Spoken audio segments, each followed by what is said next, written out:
Jagan కట్టిస్తున్న medical కాలేజీని మధ్యలో ఆపేసేసి వాటిని శాంతం ప్రైవేటు పరం చేస్తున్నారు చంద్రబాబు.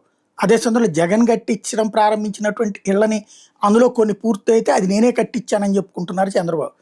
అదే సందర్భంలో జగన్ ప్రారంభించినటువంటి పోర్టులు, ఫిషింగ్ హార్బర్లు కొన్ని ప్రైవేట్కి ఇస్తున్నారు, కొన్ని శాంతం ఆపేస్తున్నారు. ఈ నేపథ్యంలో ఇక వైసీపీ ఉద్యమ బాట పట్టి ఒత్తిడి చేయడం ప్రారంభించింది. ఒకటి, ఇళ్లకు సంబంధించి వివరాలు అలా పత్రికలో రాసుకుంటారు.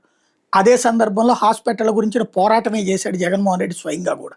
ఇప్పుడు మూలపేట పోర్టు దగ్గరికి వెళ్ళి ఉద్యమం చేయడం, రాబోయే రోజుల్లో అప్పుడు జగన్ ప్రారంభించినటువంటి పోర్టులన్నీ పూర్తి చేసేలా ఒక్కొక్క పోర్టు దగ్గర ఒక్కొక్క సభ పెట్టేటట్టు, ఒక్కొక్క ఫిషింగ్ హార్బర్ దగ్గర ఒక్కొక్క సభ పెట్టేటట్టు, అదే సందర్భంలో ఈ మెడికల్ కాలేజీల దగ్గర మరొకసారి ఉద్యమం చేసేటట్టు, అలాగే ఇళ్ళు ఎక్కడైతే ఈ కేటాయించితే పూర్తి కాకుండా ఉన్నాయో అక్కడ ఉద్యమాలు చేయడం ద్వారా ఇక జనంలోకి వెళ్ళాలన్నటువంటి వైఎస్ఆర్ కాంగ్రెస్ పార్టీ ప్లాన్ చేస్తుంది.